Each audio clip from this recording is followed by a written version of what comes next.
Hello, everybody. Welcome to the garden. I'm TJ, and this is the very first episode of 2020. So, in this episode, we're going to be talking about dwarf tomatoes, dwarf jade blue corn, gold nugget squash, basically a bunch of smaller plants intended for smaller gardeners. But before we get into that, I just wanted to kind of let some folks know, if you've seen a few of the other episodes I posted last year, some of those are probably going away.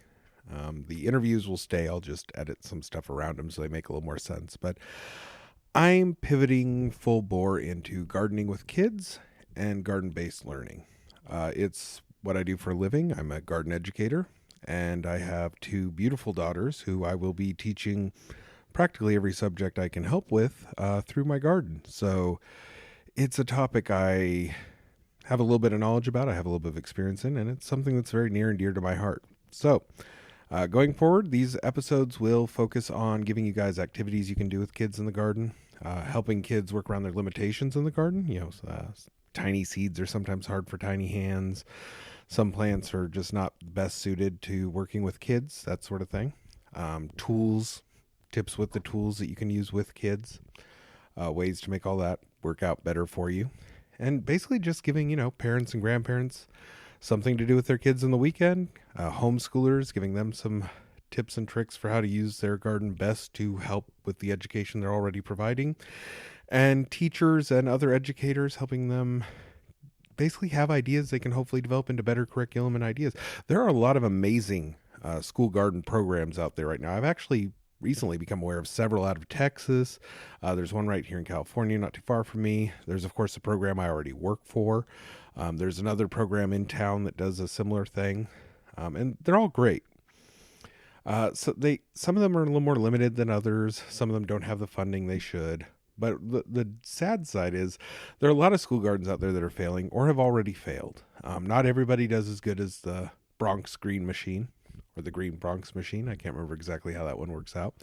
It's an amazing program. If you haven't heard about it, I'll put a link in the show notes to a TED Talk they gave about it. It's amazing. But not everybody's that successful. And so I want to help especially teachers and educators. But homeschoolers are teachers and educators. And in truth, anybody raising children is engaged in teaching and education to some degree. And a garden is a great tool for that. You can use a garden to teach practically any subject. It helps kids become familiar with different and more unusual foods, so they're a little less likely to reject a food just because it looks different to them or weird. And it's just generally good for kids to be outside, get fresh air, work with things, get a little dirt under their fingernails, get a little exposure to the outside world. Because things aren't going backwards with technology. Everybody complains about how much screen time everybody has, but that's just going to increase. We're going to have more and more devices in our lives, more and more access to technology and information. The future only goes one way, and it's going that way. And so this gives them a chance to have a little break from that, but also to bring that in there because you can use amazing amounts of technology in the garden. We're going to touch on that this year too. So I hope you guys will stay tuned. That's what I'm focusing on in 2020. It should be easy for me to keep on track because, like I said, I have two daughters and I'm already a garden educator for a living. So this is something that I'm always going to have something to say about. And so hopefully this season will be a little less chaotic than the first season. So with that all out of the way, let's get started on dwarf plants. So real quick, what is a dwarf plant? A dwarf plant is not easily defined because we use the term dwarf to basically mean any plant that is smaller than we would expect a member of that type to really be. This can be for a variety of reasons. Some people might call prostrate plants dwarf because they stay low to the ground, even though some of those can actually encompass an area every bit as large as the standard growth pattern of that plant.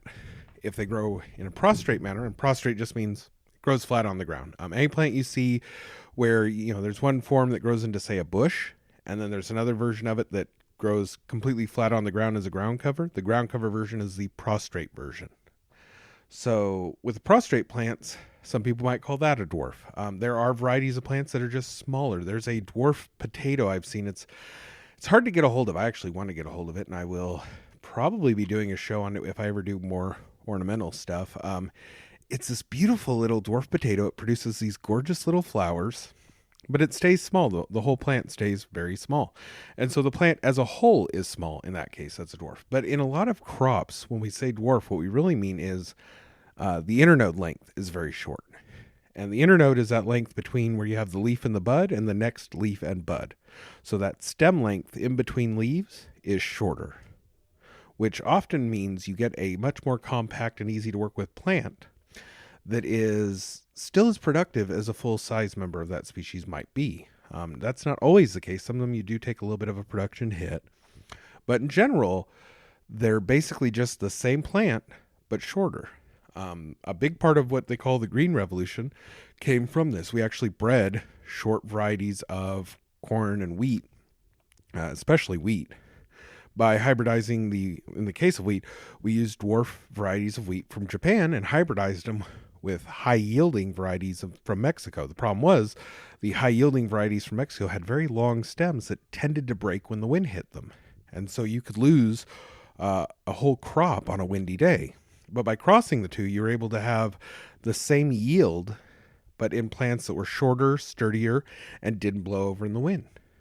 So that's what a large part of what was called the Green Revolution. A similar thing happened with corn. We bred more compact varieties of corn as well. In fact, you will actually be surprised if you grow a lot of more recent varieties of corn, how short a lot of them are. We all often think of corn as being, 8, 9, 10 feet tall.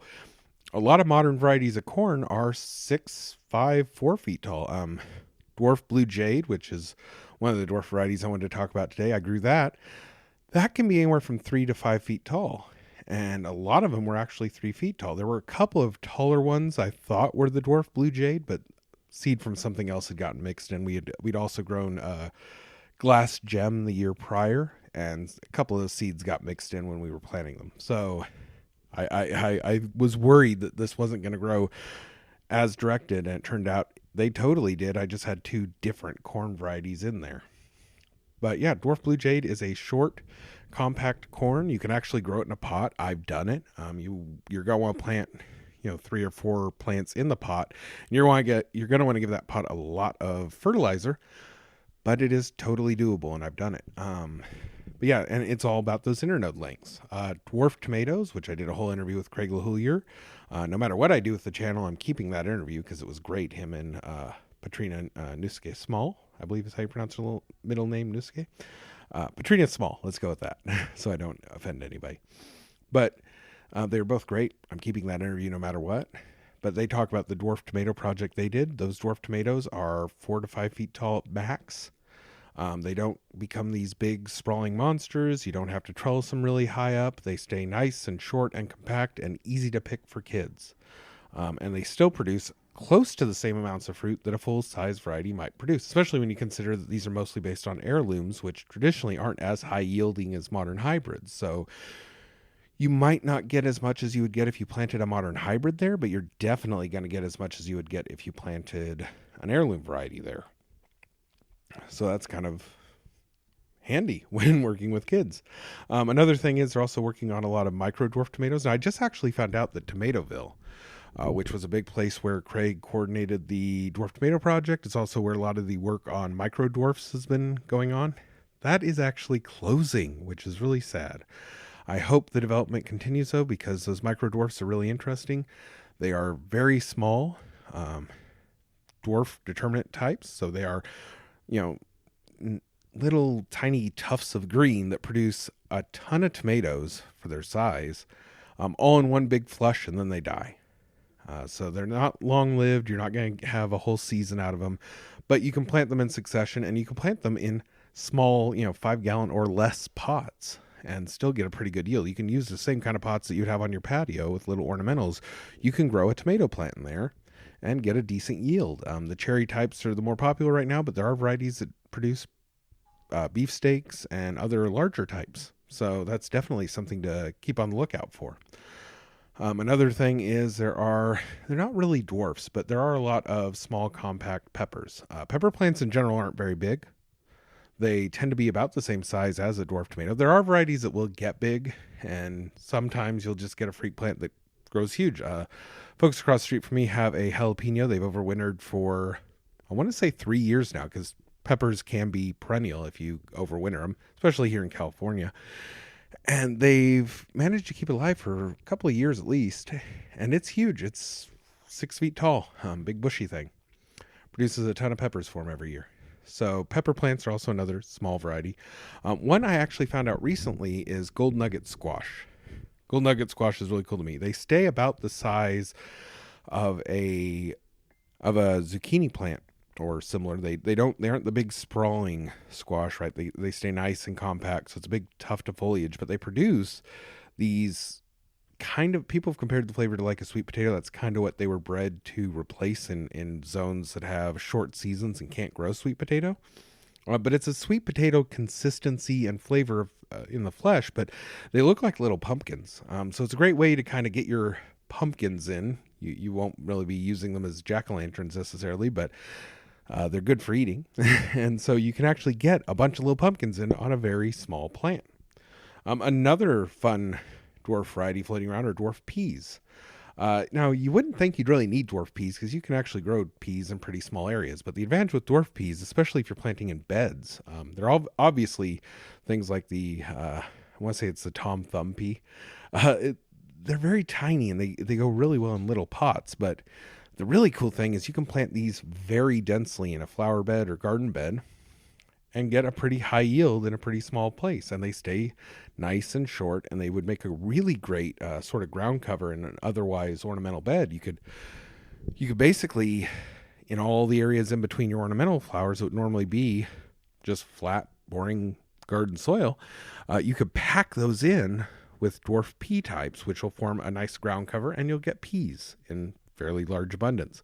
And it's really good for kind of permaculture principles, where you don't want to leave the soil bare because you want that shading and you want all the sort of microscopic and macroscopic life churning through that.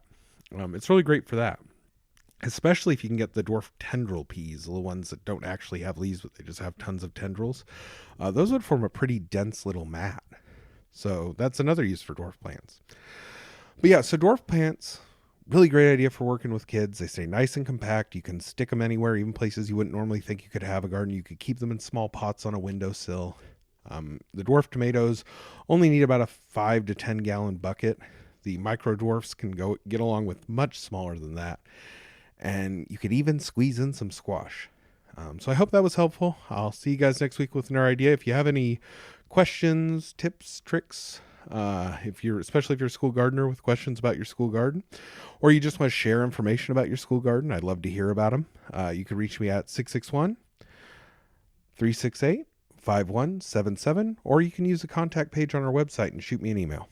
Thanks guys for listening. Have a great week.